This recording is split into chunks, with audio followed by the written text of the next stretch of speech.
साथियों, जो अपनी तुलना दूसरों से करते हैं ना, उन्हें ये याद रखना चाहिए, सूरज और चांद अलग अलग समय पे चमकते हैं।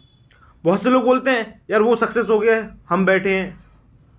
तो आज उसका समय है तो कल आपका समय होगा। जरूरी तो ही नहीं जब वो चमकेगा तभी आप चमकोगे।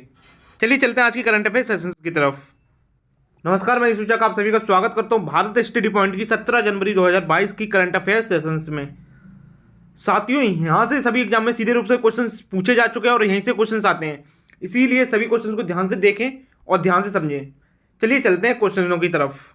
आज की करंट अफेयर का पहला क्वेश्चन स्टार्ट करने से पहले आपको बता दें, अभी तक आपने चैनल को सब्सक्राइब नहीं किया तो सब्सक्राइब करने के साथ साथ बेल आइकन पर क्लिक जरूर कर लें, जिससे कि डेली करंट अफेयर के सेशंस का आपको नोटिफिकेशन मिलता रहे। आज की करंट अफेयर का पहला क्वेश्चन है, सीबीएसई के नए अध्यक्ष कौन बने? इसका सही आंसर है option A, Vineet Joshi. Next 2 number question है, महान गायक और संगीतकार बप्पी लहरी जी का निधन किस आयु में हुआ? इसका सही आंसर है ऑप्शन ए, 69 वर्ष की आयु में। बप्पी लहरी जी का निधन हो गया 69 वर्ष की आयु में। महान गायक बप्पी लहरी जी का निधन हुआ। चलिए इसी के साथ साथ देखते हैं 2 नंबर क्वेश्चन का इंपॉर्टेंट पॉइंट। ये है 2 नंबर क्वेश्चन के इंपॉर्टेंट पॉइंट। पहला इंपॉर्टेंट पॉइंट है, उनका असली नाम आलोकेश लहरी था। सेकंड पॉइंट है, उन्हें उद्योग में प्यार से बप्पी दा कहा जाता था। आपने सुना होगा बप्पी दा, बप्पी लहरी। और चलिए इसी के बाद चलते हैं नेक्स्ट पॉइंट की तरफ। नेक्स्ट पॉइंट है, बप्पी दा अपनी गोल्डन चैन के लिए जाने जाते थे। और इसके बाद नेक्स्ट पॉइंट है, 2014 में ये भाजपा में शामिल हुए थे। इसी के बाद नेक्स्ट पॉइंट है, जिन्होंने 1970 से 80 के दशक में कई फिल्मों जैसे चलते चलते, डिस्को डांसर और शराबी में प्रतिष्ठित गाने देने के लिए जाना जाता है। नेक्स्ट और आखिरी पॉइंट है, उनका आखिरी बॉलीवुड गाना 2020 की फिल्म बागी के लिए भनकस था। चलिए चलते हैं नेक्स्ट क्वेश्चन की तरफ। यह है नेक्स्ट क्वेश्चन, क्वेश्चन नंबर 3। हाल ही में कौन पहली भारतीय plastic waste neutral FMCG company बनी? इसका सही आंसर है ऑप्शन ए, डाबर इंडिया। चलिए देखते हैं 3 नंबर क्वेश्चन के इंपॉर्टेंट पॉइंट। ये है 3 नंबर क्वेश्चन के इंपॉर्टेंट पॉइंट। हम लोग इंपॉर्टेंट पॉइंट में जानेंगे डाबर इंडिया के बारे में। डाबर इंडिया के सीईओ मोहित मल्होत्रा। डाबर इंडिया का मुख्यालय गाजियाबाद। डाबर इंडिया के संस्थापक एस.के. वर्मन। डाबर इंडिया की स्थापना 1884 में हुई थी। ये ध्यान रखिएगा, डाबर इंडिया की स्थापना कब हुई थी? 1884 में। और इसके संस्थापक कौन थे? एस.के. वर्मन। चलिए इसी के साथ साथ चलते हैं नेक्स्ट क्वेश्चन, क्वेश्चन नंबर 4 की तरफ। यह है क्वेश्चन नंबर 4। हर साल अंतर्राष्ट्रीय बाल कैंसर दिवस के रूप में किस दिन को मनाया जाता है? इसका सही आंसर है ऑप्शन बी, 15 फरवरी को। चलिए इसी के साथ साथ देखते हैं 4 नंबर क्वेश्चन के इंपॉर्टेंट पॉइंट। ये है 4 नंबर क्वेश्चन का इंपॉर्टेंट पॉइंट। अंतर्राष्ट्रीय बाल कैंसर दिवस को शॉर्ट फॉर्म में क्या बोलेंगे? ICCD। इसकी फुल फॉर्म क्या है? International childhood cancer day. इसका नेक्स्ट पॉइंट है, यह वार्षिक कार्यक्रम 2002 में चाइल्डहुड कैंसर इंटरनेशनल द्वारा मनाया गया था। चलिए चलते हैं नेक्स्ट क्वेश्चन की तरफ, क्वेश्चन नंबर 5 की तरफ। यह है क्वेश्चन नंबर 5। संदीप बख्शी को businessman standard banker of the year 2020-21 चुना गया। यह किस बैंक के MD और CEO हैं? इसका सही आंसर है ऑप्शन ए, यह ICICI के MD और CEO हैं। संदीप बख्शी ICICI के MD और CEO हैं। चलिए इसी के साथ साथ देखते हैं 5 नंबर क्वेश्चन के इंपॉर्टेंट पॉइंट। यह है 5 नंबर क्वेश्चन के इंपॉर्टेंट पॉइंट। पहला इंपॉर्टेंट पॉइंट है, ICICI बैंक ने पिछले वित्त वर्ष के दौरान 7,931 करोड़ रुपए के मुकाबले 16,193 करोड़ रुपए का शुद्ध लाभ दर्ज किया। चलिए चलते हैं नेक्स्ट पॉइंट की तरफ। यह है नेक्स्ट पॉइंट। विजेता को भारतीय रिजर्व बैंक के पूर्व डिप्टी गवर्नर SS मुंद्रा की अध्यक्षता में 5 सदस्यों की मंजूरी द्वारा चुना गया था। चलिए चलते हैं नेक्स्ट क्वेश्चन की तरफ। क्वेश्चन नंबर 6 की तरफ। यह है क्वेश्चन नंबर 6।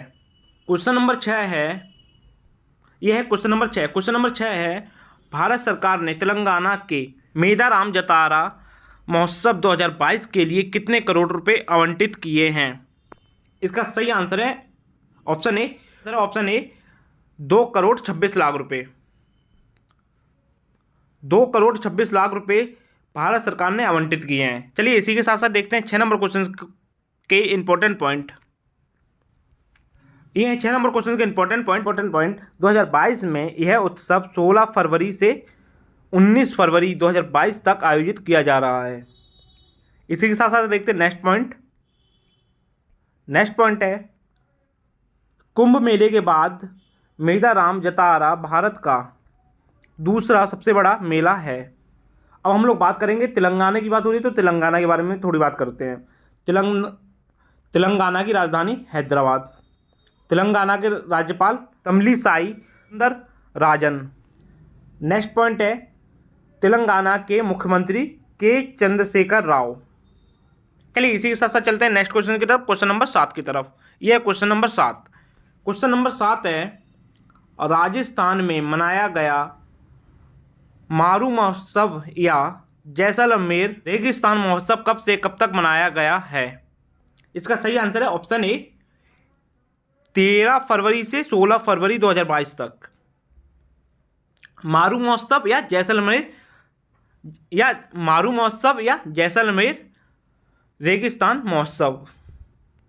ठीक है, चलिए देखते हैं 7 नंबर क्वेश्चन के इंपॉर्टेंट पॉइंट। ये है 7 नंबर क्वेश्चन के इंपॉर्टेंट पॉइंट। पहले इंपॉर्टेंट पॉइंट है, प्रसिद्ध जैसलमेर डेजर्ट फेस्टिवल, जिसे गोल्डन सिटी के मारू महोत्सव के रूप में भी जाना जाता है। नेक्स्ट पॉइंट है, राजस्थान के जैसलमेर के पोखरण गांव में 13 फरवरी से 16 फरवरी 2022 तक मनाया गया। चलिए इसी के साथ साथ चलते हैं अब नेक्स्ट क्वेश्चन नंबर 8 की तरफ। ये है हमारा क्वेश्चन नंबर 8। क्वेश्चन नंबर 8 है, जनवरी में खुदरा महंगाई दर बढ़कर कितने प्रतिशत हुई? इसका सही आंसर है ऑप्शन ए 6.01% हुई। चलिए देखते हैं 8 नंबर क्वेश्चन के इंपॉर्टेंट पॉइंट। ये है 8 नंबर क्वेश्चन के इंपॉर्टेंट पॉइंट है, जनवरी में खुदरा महंगाई दर बढ़कर 6.01%, आरबीआई की तय अधिकतम सीमा को भी किया पार। चलिए चलते हैं नेक्स्ट क्वेश्चन की तरफ। नेक्स्ट क्वेश्चन हमारा क्वेश्चन नंबर 9। सौभाग्य योजना के तहत सौर विद्युतीकरण योजना में कौन सा राज्य अव्वल रहा? इसका सही आंसर है ऑप्शन ए राजस्थान अव्वल रहा है सौर विद्युतीकरण योजना में। चलिए चलते हैं 9 नंबर क्वेश्चन के इंपॉर्टेंट पॉइंट देखते हैं। ये हैं 9 नंबर क्वेश्चन के इंपॉर्टेंट पॉइंट। हम लोग जानेंगे 9 नंबर क्वेश्चन के इंपॉर्टेंट पॉइंट में सौभाग्य योजना क्या है। सौभाग्य योजना माननीय प्रधानमंत्री ने 25 सितंबर 2017 को देश के हर गांव और हर जिले को कवर करने वाले सार्वभौमिक घरेलू विद्युतीकरण को प्राप्त करने के लिए सौभाग्य योजना का शुभारंभ किया। चलिए चलते हैं अब नेक्स्ट क्वेश्चन की तरफ। 9 नंबर क्वेश्चन के आपने इंपॉर्टेंट पॉइंट देख लिए, अब चलते हैं नेक्स्ट क्वेश्चन की तरफ। ये है नेक्स्ट क्वेश्चन हमारा क्वेश्चन नंबर 10। नेक्स्ट और लास्ट क्वेश्चन से हमारा क्वेश्चन नंबर 10, और लास्ट तक बने रहे हैं आप क्लास में। तो अभी तक आपने चैनल को सब्सक्राइब नहीं किया तो सब्सक्राइब करने के साथ साथ बेल आइकन पर क्लिक जरूर कर लें, जिससे कि आपको डेली ऐसी करंट अफेयर सेशंस मिलते रहें। नोटिफिकेशन ऑन जरूर कर लें, जिससे कि डेली नोटिफिकेशन आपको मिलता रहे। चलिए देखते हैं 10 नंबर क्वेश्चन। नागरिक हवाई क्षेत्र में ड्रोन उड़ाने की अनुमति देने वाला पहला देश कौन सा बना? इसका सही आंसर है ऑप्शन ए इजराइल ने अनुमति दे दी है नागरिक हवाई क्षेत्र में ड्रोन उड़ाने की। चलिए देखते हैं नेक्स्ट और लास्ट क्वेश्चन के इंपॉर्टेंट पॉइंट। नेक्स्ट और लास्ट क्वेश्चन के इंपॉर्टेंट पॉइंट में हम लोग जानेंगे इजराइल के बारे में। इजराइल की राजधानी जेरूसलम, इजराइल की मुद्रा इजरायली शेकेल, इजराइल के राष्ट्रपति इसाक हर्जोग, इजराइल के प्रधानमंत्री नफ्ताली बेनेट। क्लास को पूरा लेने के लिए धन्यवाद। और अभी तक आपने चैनल को सब्सक्राइब नहीं किया तो सब्सक्राइब करने के साथ साथ बेल आइकन पर क्लिक जरूर कर लें, जिससे कि डेली आपको करंट अफेयर के सेशंस प्रॉपर मिलते रहें और अपने फ्रेंडों तक सेशंस को जरूर शेयर करें। चलिए मिलते हैं कल के सेशंस में, तब तक के लिए जय हिंद।